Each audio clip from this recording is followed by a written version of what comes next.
Pathian si jalin tu ni program gonggal. Adak tim atin ta to kitanin. Pandingin kising saitin panthei dinga. Imai pipik tu pa pathian kin mas penin ke pa tu men la. Tu ni program ile gonggal. Ken akizik penisim ta na honing katin tichun ihunu pan hingal ding hiu. Program sit khale kun khop ta kisima hong ki homin tin alat chang tata le umitin chang nai lom khak le le ke hin tai nong siming katin ken ba na hong lit ding ka hi ti chule kon suk la dikil le pan DBS Trinitarian Bible Society Vaipe Bible Revised Version Pathian lekha bo thiang tho hon na le la na Amon EOC Central Church Hilltown ani me ni som kumsang ni le som ni le gu ahun dak ni le akim ti hun bop tu Reverend Dr. Robert Haulem sang hun bul pau chapna Reverend Kelala mipi pathin choi hoina omentin yo tak chule vai dona thu cha upa st lina Vice Chairman TBS Vaipe Bible Revision Committee vai dona thu cha gen ro tak le pak na la nungak Mary Vaipe patin la nga hitin yo tak chule TBS Bible honna le na yo to pa Reverend Dr. Tis Tamoy Vaipe Chairman TBS BTRC yo tak chule pak na la nunga media patin la nga itakiretin iyo chule secretary report umintin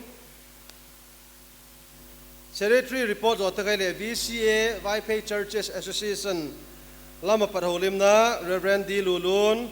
Vice Chairman VCA patin umintin iyo tak chule mipi patin choina albe omkitin tin kipak thu ge na enjoyin tin kipak thu ge na chu Reverend Dr. Khup Kam Vaipe Chairman BCA taksule Member Revision Committee le hiboka jichun un khak na benediction again pik dingin Reverend S Ginlam hidingai yo taksule in my hin refreshment neucha ahong ki gongala jichun Bible tunia ilat ding pen hile azita ka in my aku sok thei ngal dinga ikoi ti pen chule ka bak suklat hile phan ngale jesu tunia ikimat sana ding bai go na he hun go na he gen ta golen thubol ne cha ka bak get no pharoma patini mas tu patini achi ta kan tarik thum ni kan bible ong tunga e chu tunia hi hon ngal dinga adoi te pata chok ding e tu hi agit git le gi tamboka e chun akinga na le sot taboka ye ga chun e khodang sot lovin tin emergency ta ka tunia hi ahon na le la na le dinga program hong kising a na jani khan achil na le ki hom koma ti chu gonga li hiu ti chule i bak sukla hele phan chan chu hin tin tu hin e program ma ban chi thai tin honbul pau chapna e nei pi ding e yo to pa Reverend Kelala member Vaipe Bible Revision Committee ama ahon na ding ikaw tai oh happy to kapau kapathiam dunia kaporwamu abul panthei dinga hun pha tamna te lahun pek jekin kakipak mawa la kiengen kipaken kipak thu kaun geno ai athu maya gongal na te ho zo shi ataka hum chan saktu kapau kapathin lamin pakin kahun zo hoi ai dunia kaporwamu สันวูในตูดิงแต่หัวเจ้าเสียลังเงินอัฐกะละหุ่นพอลทักคานโมอามาวากิปัตจุมัลโจนาคนโดนเทน่าที่งวยเห็นเจ้าขับรถมาโมเฮียไว้ไพ่เป่ามั่งมุนตินและกำเตนะผู้ชมเตโหอาดิงะทักเอาลำและตักษาลำเลยมัลโจนาโลปีตักไหมอาหงหีเทน่าดึงเงินก็โปรแกรมเหรออาบุลเลงปัดพิยาอาตบเตงะนังเงินก็มาเอาปุยดึงเงินละมัลโจนาละปุยหอยนาก็หุกดำเปล่าโดยตักเยซูคริสต์เมเนนเขาดอนโอเออาเมน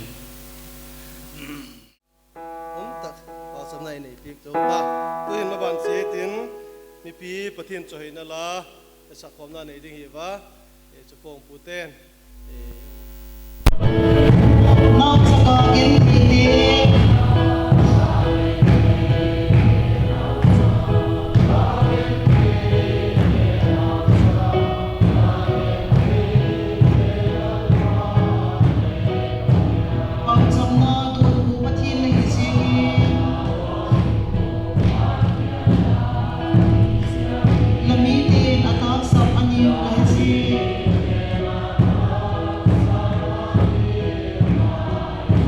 ล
kỳ tới tập lệ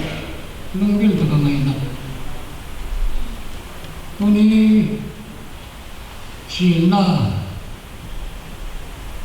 chúng ta buông không bị còn na chưa gặp là gặp khô tập cũng cầu số nọ cái tập lại tập hun cố hoặc hun khổ culture denomination về làm khu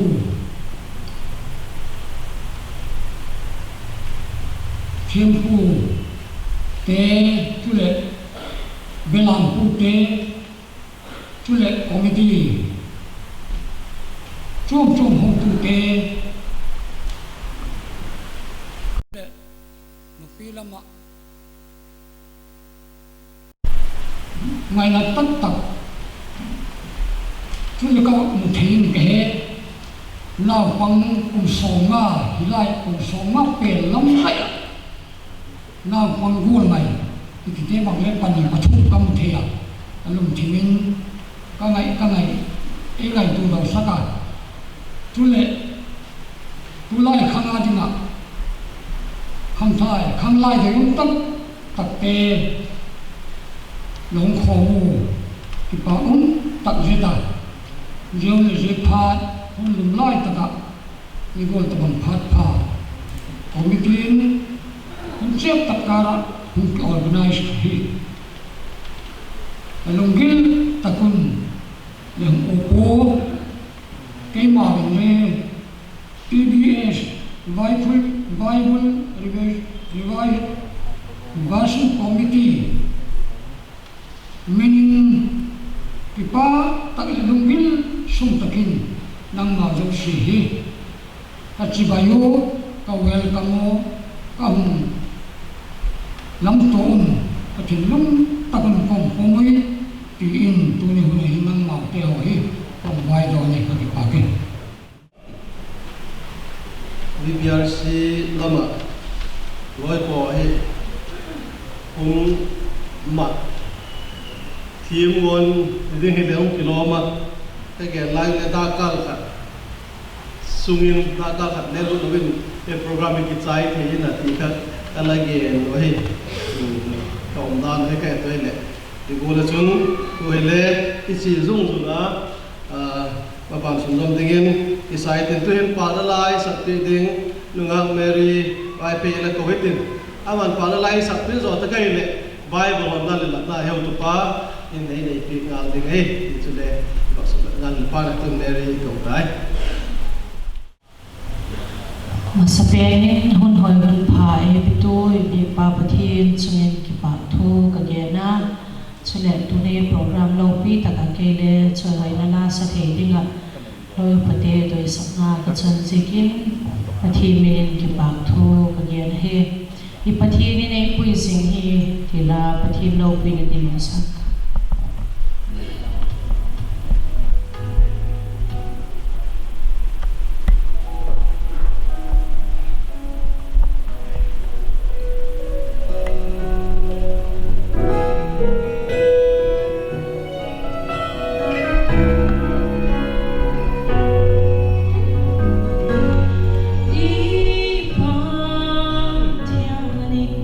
Ei,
lung da mong tak zeta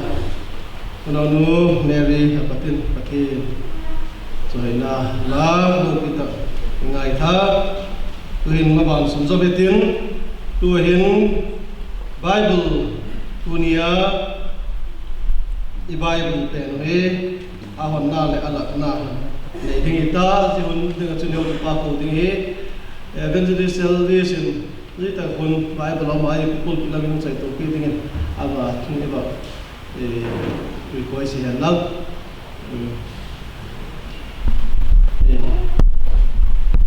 apa tu makan sai to ta yang saya tahu terkitonin, yang tu payen, Reverend Dr. Tesla Boy YP Chairman BBRC na lakla ang iba't tinggal din ay. Un patak mai epetu pachen kemi namasang kipap tu bagena tu gending tu kahipo kisin tamale kagim char sangin mi itam jawa zin kal koi time ki khop na munha Chairman ka hinzalin magtigan tala. Nedian, Directorate din Secretary Pato, Wagbodin dana, Committee te, may tuna umale, Ketualem Salong Sikin, to Sunudi, Ivori Dita, again, Sai Malake Benro, Alain no Kale, Kampon Kita. Ole, YP, Bible Chanchin he. Sau pi tak himale somchan gening katin ahak sadna amasan wa gening katin hak sadna su sam de ko som segi leti vel bidane lalke thangai chief secretary additional hilaya amai na kamatse ama chu Bible society le committee he kagena ye kagen su vai phê hữu sư sàng má quên kinh là bác xoay thầy con này nó biết ấy thì về kinh tế đó lúc thôi mà 1916 Hyderabad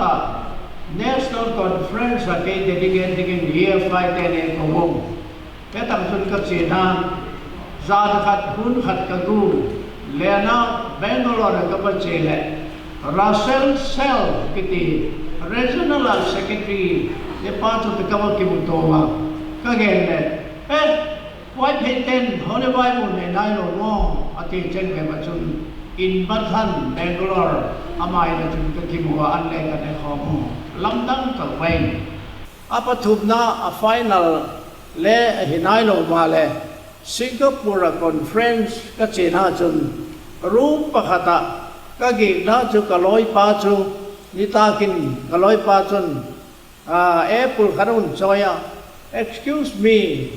room pakhat himale parda pakhata semai dekin I am Reverend Choi United Bible Society Regional Secretary hi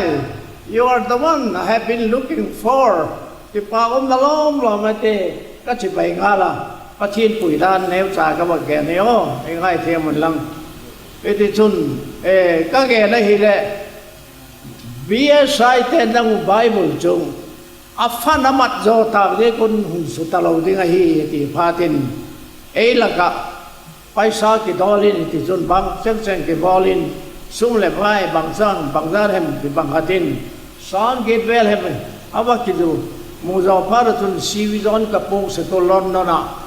first printing 1983 vela ala ki ball pen khaji kha omdan ta chu e mau paisa nge amasa le heading chu e usum nge aleng hilo le la ki pe Bible khala ki ni thai ha mai aje chu itom je kun min nei ngai sak tak thei lo hi bimale tu hin chu pathin zalin pathin ni lo pina changan la tu ni hona hin je Bible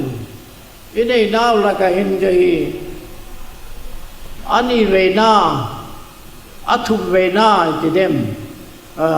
latna chu ahungita iri jun pakhat pe kha chu latna ceremony ke bol winal ke layenga ceremony tak tu ni huna ini now hin pathinin lopina changelna eu vai pay Christian king tu ten dang sa taka pathin thui du lai ya Bible la nei lo lai yo inei niwa ikipang na gol khopo mal som na ichan ki thein na dingun le ye Bible athaka hong ki bang khat pen hi athu hi pathin thu chi ki bang sim hi jeng ma le lalpan athaka amata sim tu ten mal som na tam tak adon thein na dingun ye vai pe Holy Bible thì ba lệ sa pa lệ thagao theng thâu minin ka hong ei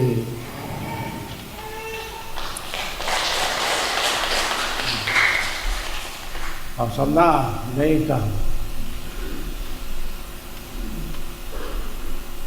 olal pa kapathen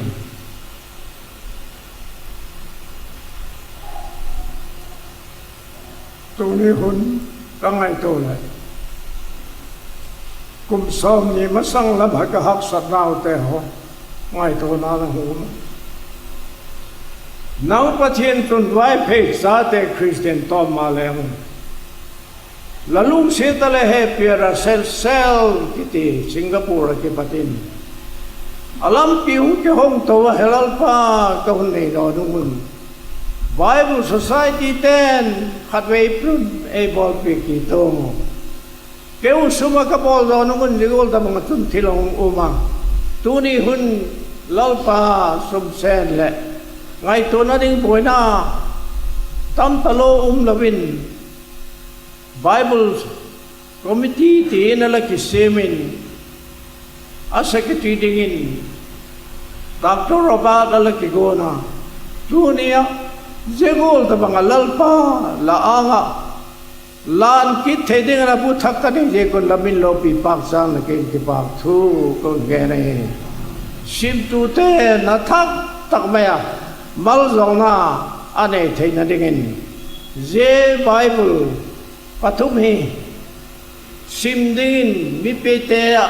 laka piek dona pa le chapa le thagau theng thu minin avelin to hunein lo pinale choina tama chang dingin kalal pau doi tak Jesu Krista minin kan ngai amen đâu đấy bên cái la của nó maun sau điều mang đi ngặt các ngày tù nào này mà lẽ hun ô tô pan lẽ hun trong trái tụt cái này này bị cả lung tàu mà cái program đó là chúng tôi cho nên là sát định hay mà lẽ secretary report ngay tại tin cho tao cho lẽ cho nên là sát định very cái sát định các bạn hết sát đấy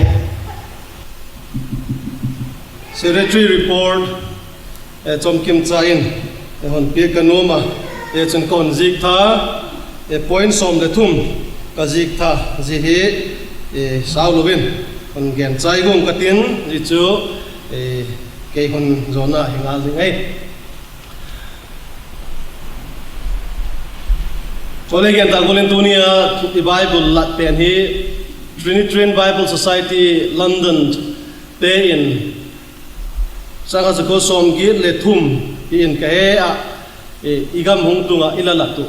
ila nei pen kha a hi ji pen kha reprinting tin mi tam tak abata ngai dan homin thu hong git jekin jiun lai ala boy pi pen yo to pa Reverend Dr. T. Islam boy ekingen thu tam takin ala git tuta ekele zite la kachun khatin ka bapanga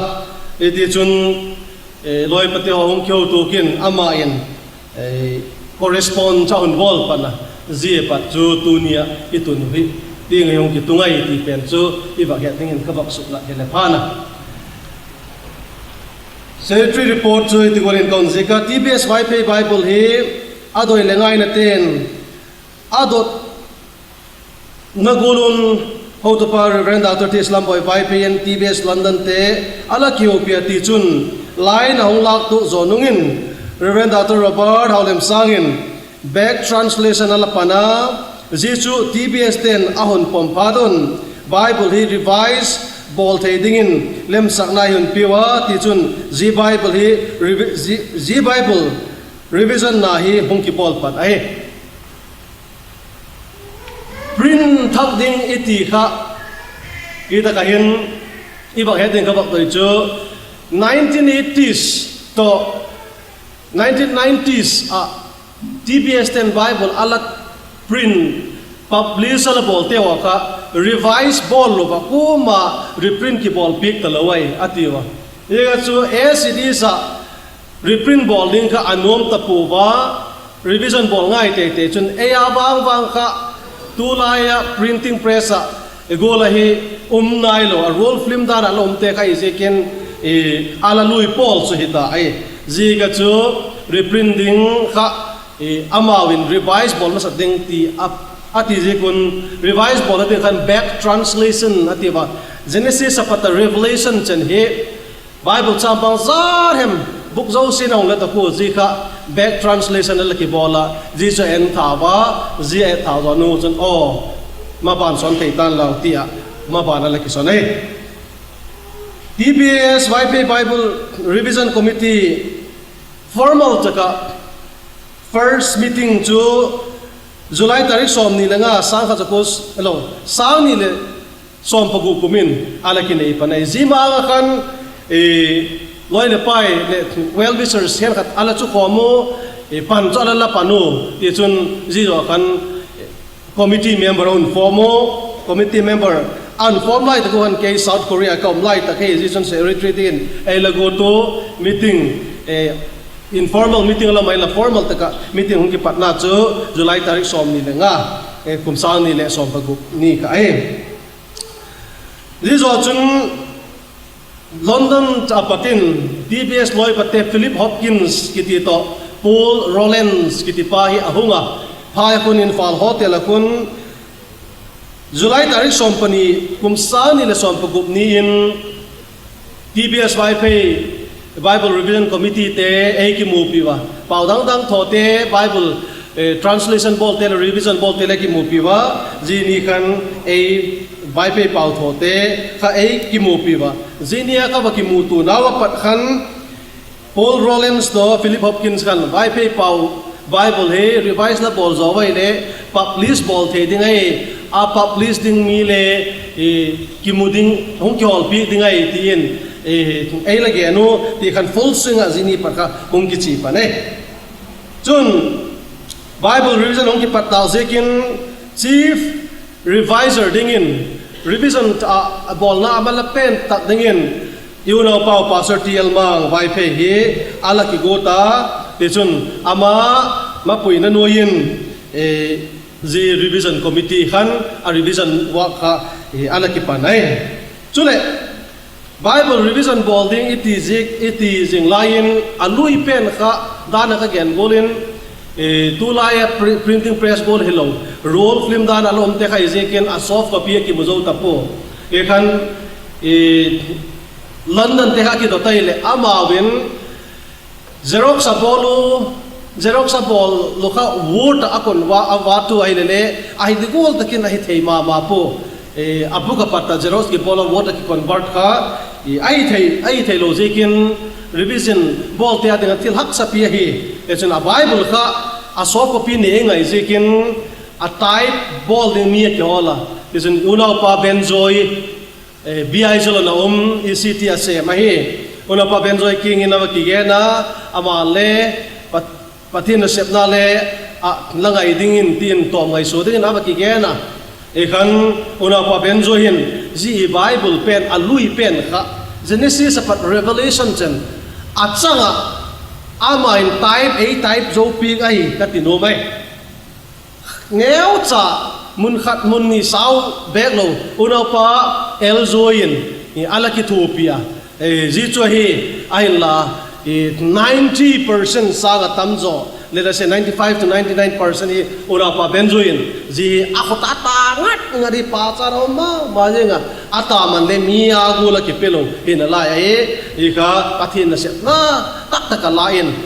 mit kham phut kham lo wa tilowa Genesis pat Revelation chen una pa benjoi nei da topic ai ti pian chu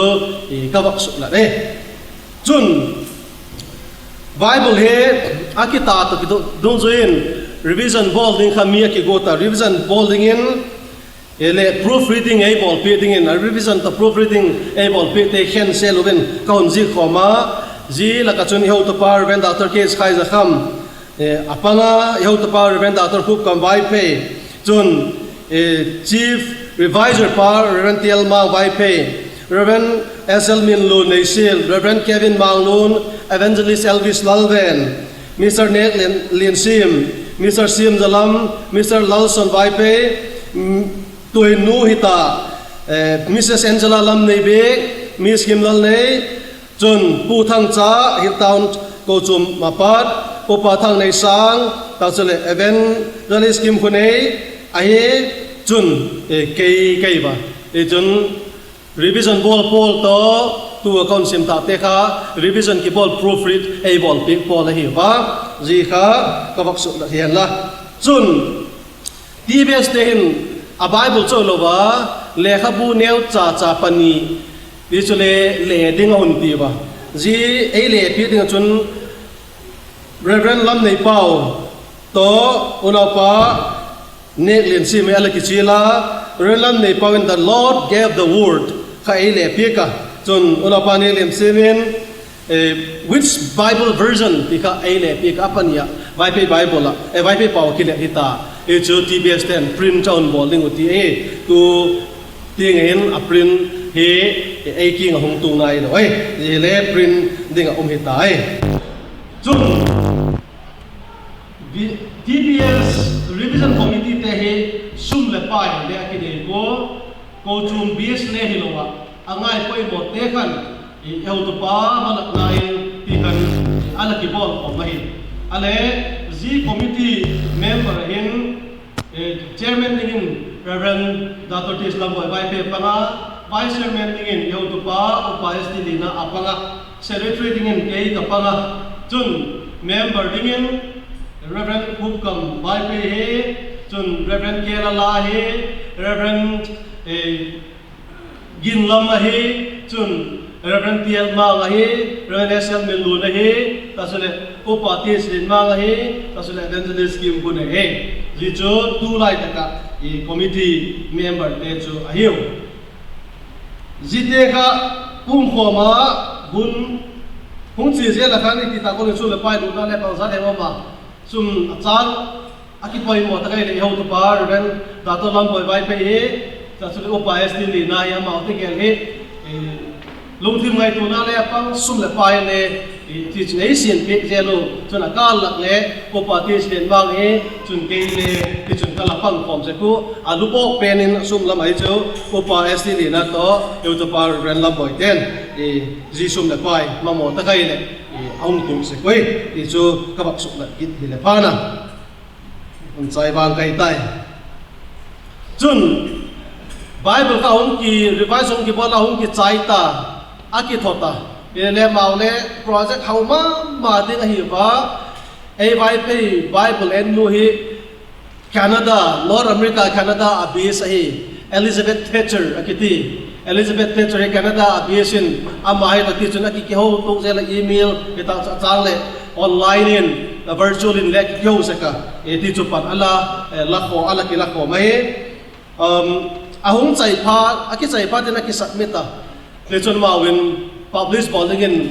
ma hon la ba zilai ta ka chun a Bible kha aki sai to ki tonin kumsa ni le som ni le tum i boi ku mu khan London TBS te annual general assembly a Bible chung chang le present bowling common hun mang dingin ke Bible revision committee te laka secretary tin ehun chilu committee te phatsakin London copy in Spurgeon Pastor Alahina Tabernacle kiti na muna kun hompi amangozina chun ekabachia i Bible poi mo dan teu le ka again e chun September tarik som pangal som bu ni kompi ne yu komsani le som ni le tumakan zikhan Bible revision committee ayo in London kopia e ke de ka pa nga e chun til zau se on chai patun a print na ding hi ama sa kha London ki print na hi tu chunga pen he bearing precious seed kitite hi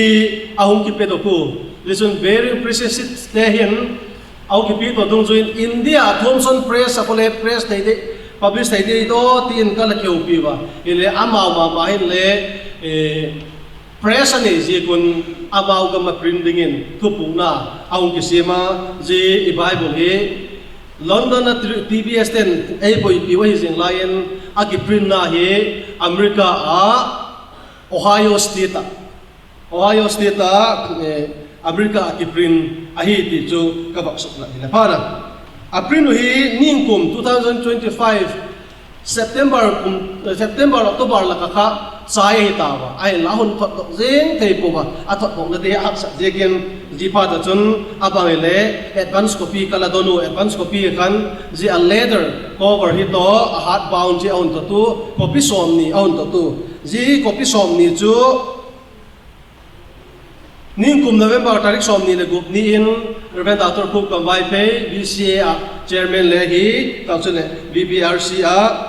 revision committee member oi mo tak le hi yen alak na ala ne ya chun committee member te en advance copy ka kala mu ba ji chu a Bible i khota hong tun kha ningkum November kha hong tu ai ta ikine kan ta ka December ma hong tung ding iti ilele hong tung thei po tu kum February tarik gup ni kan USA patin ahun thot tu ti chun Bombay hi April tarik som gup ni in ahong tunga February 6 ahong takas February March April thani le Nixon bel aluta US pata Bombay hong tun na ding kan chun Bombay in April tarik som ni le thum ni in ahun thot tu lam ka hi me tarik thum ni pati ni hong tung Bombay patak ka hong na le ni som ni hong lut kin ni chu pati ni kan hong tunga tu ni hi ahon na ine ti pian chu secretary report a chom ki ma kaun gen hin tin the Bible hi chi thu ma ji a leather cover iti kha hi leather cover hi chun leather bound hard bound ma ta chu le a soft cover ahi paper bound ai kha aman dingin ji leather pen hi zanga dingin akiti ji copy sang khat ding vel ma sang khat pal to ge oma sang khat akiti line amount sang khat pal de ong to tu chun ji hi to ji pen hi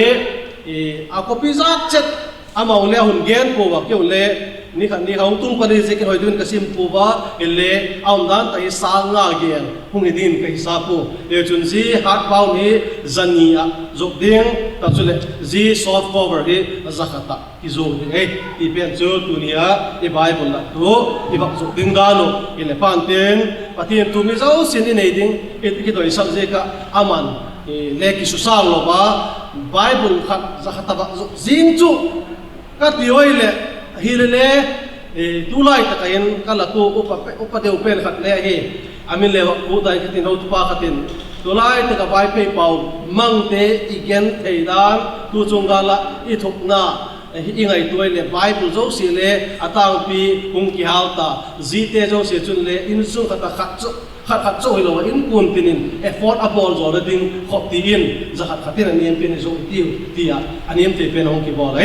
itu kalau sudah hintin patien pun pai pi chun pai pe pau ba IDP kem mona na lai te ho kinga in pun khata khatchet afria DBS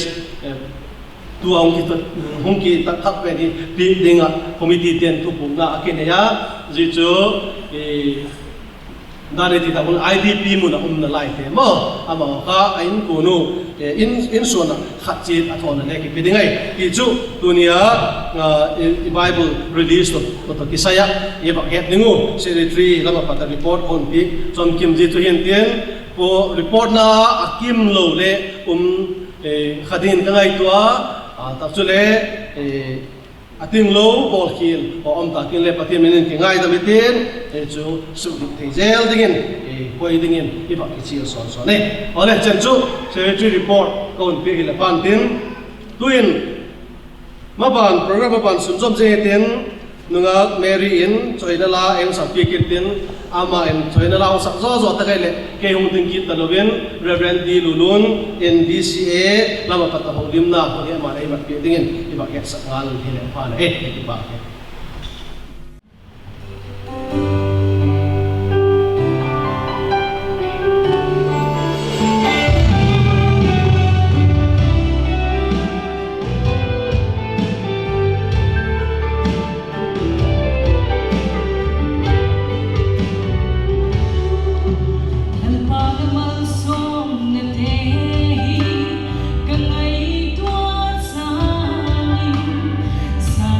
Sing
na ka ba changa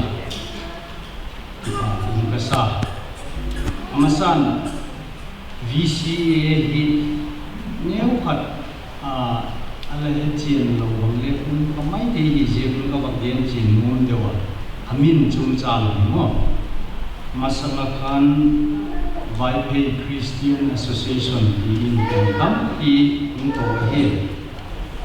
la tunai de wa khan jihi Vaipei de la ka Christian le non Christian ki hen le hi puwa apu hi Christian hi wa ti de wa mai dan no gen ko mo chun Christian zong hi lo bin ko chom denomination chom ki gom forma forma hi jekin Vaipei Churches Association ti zotai tiu ti in amin kha ungi sang hi kha tunyang tai konten neu cha iwa he dingo ka ba gen na masak hi la ole tunia Trinitarian Bible Society te chi thenga Vaipei Bible Revision Committee ten thì top sua cùng bằng hem zat ye duda hale zoom sum le pai til dam tatte ho senga panahun la ko na ataka agim ga teo I mu thein uma Bible te ho ong thein mi pi anga kung langin I ama mo te le adoi ten amat ki bingo ta ki pa masan je Vaipei Bible Revision Committee te panlang nga hi pa chat kasa ki pa kasa ki kawag ng masa hi Bible lam tu to kisay rin niyaw ka BSI lama kunle tu hin Vaipei Bible pakhat achi jingla revision wa bangkim hi complete ta chom lo ki print out jeng thi hin mun bangle a uma ai le jikol bel ka la hin ichi nam la hin confusion le thi mai ke hi tu hi Bible khat onna inia dan le BSI ang pot patal ki hong ki hi bang sau le hi ve me ti bang ni mi lung thi ma thi mai thi hi jehi necha awak de uchu tua Trinitarian Bible Society de hin ni je abul ala patnau chuda na secretary report patakan ni heta wa kumtam ti masanga ki patala ho ki hi tua BSI lama tule tua Bible ki print ding revision chi ta pen hi asot talonai po timai le hin tu TBS to ti chun asot talonai po jekola kha jelam kai BSI lam na chi ding ki sa patlaya patakhan jelam kai hi chu tam ti anau ala zo sa ahita VCA ama le tu on tu je tung zui kan VCA te kan iba ngai tu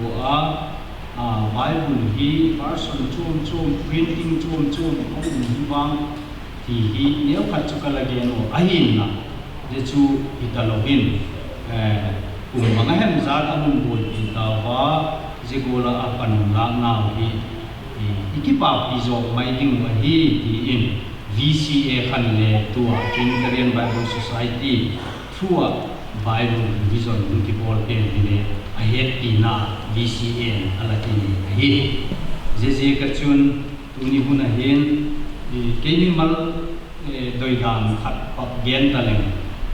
kilom lo le samai hiu ahin na ka bak ni ur khat chu Bible hi version banghem zat ni deu hin le asian naw ko ka ti noma unaw mizo pa mang te hin version tam tak aneyo DSI na recognize that le version pani aneyo Japan na chun pathum pali uma version book lam aneyo aboi dia ko aizol vela hukum vela ichele Bible idoi imai ivasen thi ding na akizen mama sa zegol thi ma chun ei bai the a di le ti chun version chum le asim tu ding in ilung lu idoi ha isa ti de ho kha isileng jiang thi ding in hen nang hi le ti bang hi le kalung thi min doi na khat kania sa pau wang chu version le amin le ki gen seng lo he atam na chu zigol chu hi je ka he tunin eun le tunia je VBRC in Bible pathian le ka butiang tho honna program amatu hi inama dingin mal som na le khan to na chi khat hi ti in he thiamin pom thiam che ti tiu ti ke ho hi ke ma lamaki patahin doi sapna ka hun ko ai e yen ning dang tam le ka he po visit elamin no ko na e ka hi tung zuya ichi inam te Bible gil kiel dam cha ka alo in bayo hitie Bible hi bailam tak cha mu thi dinga VBRC in thei to ong su na chung hi VCN le ki pa pi ka sa hi ka thu to nan pa ma ge ka ki pa ke Di Lulun, Reverend Di Lulun, Vice Chairman BCA, Kapatin BCA ayo Besakna, Letinpuna, Kacai Bakai Tha, Kipa Omma Mayenga, Maban Sunzomitin, Patin Chohina, Mipi Patin Chohina Tihi, Danle, Kipa Tugian Lo Tagaile, Patin Chohina Netin, Patin Chohina Lai, Sakzo Tagaile, Eutupa, Reverend Gildamin. As in the Lamin, benediction of Lake. We did to him, keep out again now, Alamasatin, keep out again now, when I within, Red Doctor Pukam, Wipe Hama, I will look at that. Ilang apel pen monti tinga on pam damna ipi tuni le programa bulki palato tinga ilago patin pangzing ko man zo te ding ding ta zekun ima we pui tu ipa patin jom sape perin lu pinal toy na tigin ngan lang asungin ki pa pi wa gena son dana secretary pune report bol khan 2016 ki pada ki bol kha tu kum song tin ahi ta ga hi le patin jong ki pa tu wa gen ding a khat chairman secretary de vai hom na noya ku pa Reverend Dr. Lamboy hin, Vice Chairman Tupa Estilena hin, Reverend Kelala hin, Reverend Dindulang. Amaw chen pali hin, ataki ang man na din ang titim kaliba. Kenta kilin wa, Chairman Tupa Bangka Kiselo na lai hin. Jika chun tunin ataka iba muti zigin, jiting damna ipi iba ipu Tupa, patin chobe alilo pinasangyan lang. Tuni Bible ba ko na hin EOC Central Church Hilldown te amawin phagna le lemiti bina umlo chu igol program ki bongdal te lo ki segin Hilldown Local Church Central Church te chungin BBRC te sigin chumun ki pathu ki bagyan na hi abanin YCO dan le kiken patta ko le refreshment or he would be dingi ba hotel lam te wise wala mati pata panilag pi dinga ma wala palna kanon tak mai panilag pi jibo na mau chung le ki pa tu ki ba kan me hi chun program ye hum ki bunda ni alalum kam le mai ti ti bi tarik thum ye hum tunga tuni tarik som kap ta khat be pa hi ai la dan secretary ko na gen ko la khan kino tak mai Fakta hi akinga ngala division program kisima program kisim nahin program hi apang di do ai lo apang di tilong tak tak aming chung ki do ole ala umai thihin je ko chule kino na ji kidingan je ka hin ibol kindalum kamai thi je ko ji ka chule uni bibi hungai homo to se chungin Padlam na ahilo le ile he tim mo dabna le ka bang ki dihan lang BCA chairman hide dol hidalogin BBRC committee member who do it to here chun tuni hung tai from the hozo se adik si ti ding ada mi le ki ma ki pada da unda ki ding program ma ding ki ha taung su hi be ki ko hi mun chum chum gam lao mi jikin pen khat pan bak ni ti ka ti rak sai jikin tuni hun man tam ta kun bodaga bai ba kon na hun ke hozo se len mo chum ki pa ku ka ba gen ki han na upa mama ngai ba chun tiel ama tutale so ki kim kon le ba bible hi som pathum kha ready sai hum koi pe lau chun ki ba umi ne ki ba thu hi short ba gen lo ding hi ba tama okay ole abanin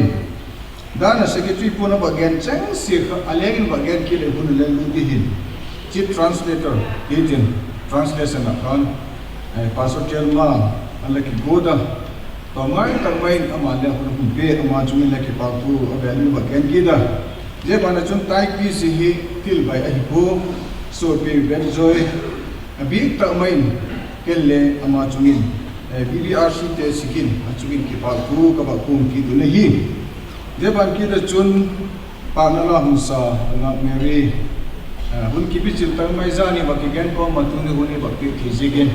nunga mai chumi le ki ba tu ba gen ki du nahi ki ba uma ma jingin TBS 10 18 pe wi jigen 18 pe te ilakun pang lo ma le Reverend Hopkins in dan secretary ko na ba gen bolin ema wai pe te sikina sen lo bin ba kin do pe jigun ama ho chumi le ki pa thu ama uta lo le achun ki pa thu ba gen ki rian lang chun tu hin ki pa thu ba gen was achon thelam pe ni ba gen hi dali lem pai ki te ta jigin igen khilo mu ka mai thi ma le tu nin hung pang ta zo sin gen het milum khale le aki genin ila pompi bunlang chun le mu chun avelin ki pa thu ka ba gen hian lan ale tu hin da na secretary na maksim tha bolin revision committee ala pang to mai tak mai proofreading ate ai lo translation na mate ele pan ke committee member che cho hi le ate panakhan ni hok tok ala hita da na secretary ko na gen bolin mi som pathum revision committee revision board kada ekitu pi panela pi te device ki bonawa proofreading itahin lang translation itahin lang type is board pi ki jing le ama hazo si hi bible ka reading ti ka yan jigun ama sa penin chairman pule vice chairman pule mun do pe ko helan i ba pe do pe rin ba selling ke je bible hi Revise ki bolaya ele pek e type pek ye bana chun proofreading e ban pek te homi song patu mo mo pek to tu mo ken mo bin ka tin vice president do in tin chairman room ken tin chairman pun la mai ri samai vice president do hen la chairman pun ken la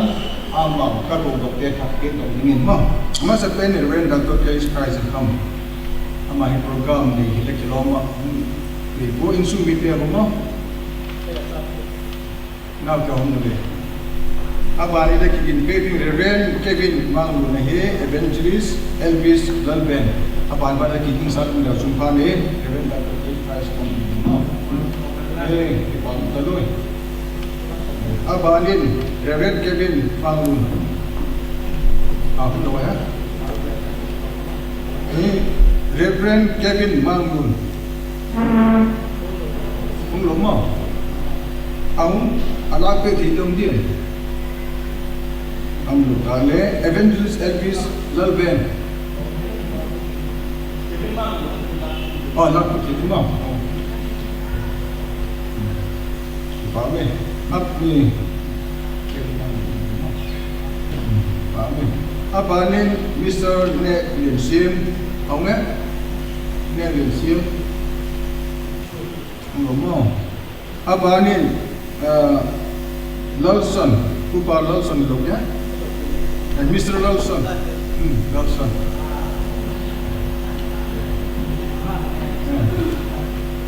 Paham dulu. Abanin Mr. Sim Zalam. Tahu nggak? Mu dan sekretari bukan bin kau sim tersulta mah. Dia seng sekretari dia lom kita tahu cuma dibangun Sim Zalam. Abana Angela Lamni dia. Oh.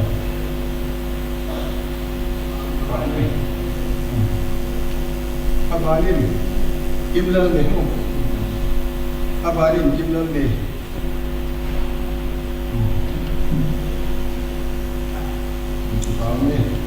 Abana Benjoy Amahi Kamjin la ila kai ti ki pa utoloi Amazala wa ki mo ti Aban Eljoy ông đồ ha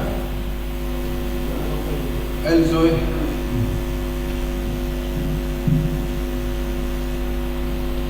Aban Pu Tang Cha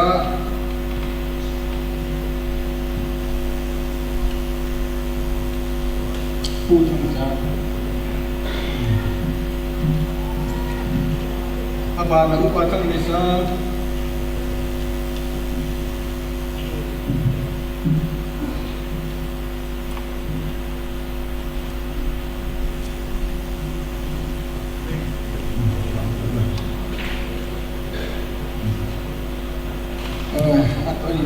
atop nan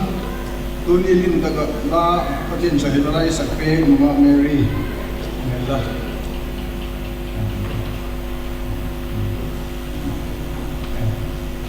Bible le ke boli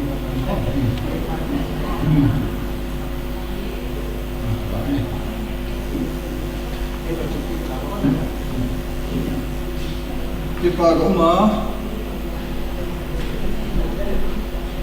Texaden vai pele booking kilomo 18 na mo ni ga hi je oi le ga kom quality ben ai the san e ho ka nga su di le go tivin patin di ma bu hen lang je vai ko revision committee ten di kam kam la go lu tunin na le hon nai wa ni pen hi al pan le tan tagin a cho zo lo te san lo du ki nga chan the te nga e ko son pi ka hen la ale je san che la ki ma Kau tu game dah leh, kau tu pipi kau dah, yang mana iya kah? Nung dah tu yang pipi, jadi patin cuci ni lah side, jadi satu tak kaya leh, Reverend Eskin Zalabin, ini biar dia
PBS Bible คนนาดีโปรแกรมกเสียมเดียวพอสนามานอับุลปาตาเลปันเปียเลปอลาเลจิสกะลาสตูเตทุเกนตูเตโฮเลวายมตูเตโฮโซเสียบังกิมกิตูตะกะโปรแกรมอับุลปาตาตอเพียงโซที่กำตายกลมิกปากวะเฮปาเทียงโทนามาปิหวยนานามันเลเกนเลติกายหวยนาติกะเฮียวะตุนุตะเลBible doya Bible adi Bible mangsa tehon malsamatan tak neki na demun nama na suat ruung ke mangsa malsom jelilang demun macun kepatien dun kaki kopel nung takut le tingpile le tete don khom na le ne khom na unde kini kai je kulai ka chun hom thu te po mangsa in le kepatien kaneka dono paksana nal haksana sulam na umlo dingin naman Yesu thian tho pi le la pin kam la ti he pa thian tho ye Bible thian tho mangcha ko som mangcha pa tha ga na sen tu ti ho ko som zo si ti na chun Papa Tien Malsom Nale Papa Tien Lapui Koina Changze Hedingin Ehe Pia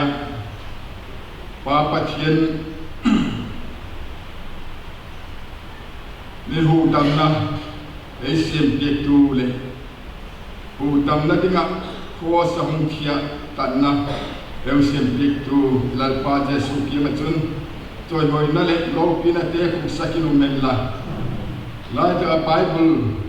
thiang thom manga hu dam na sema ko sum te ho se ke ma chun pa pa thien he pina te lal pa Jesu Krista dum se na le athaga thiang thom po la chu tu le kun kon ko kin je ta he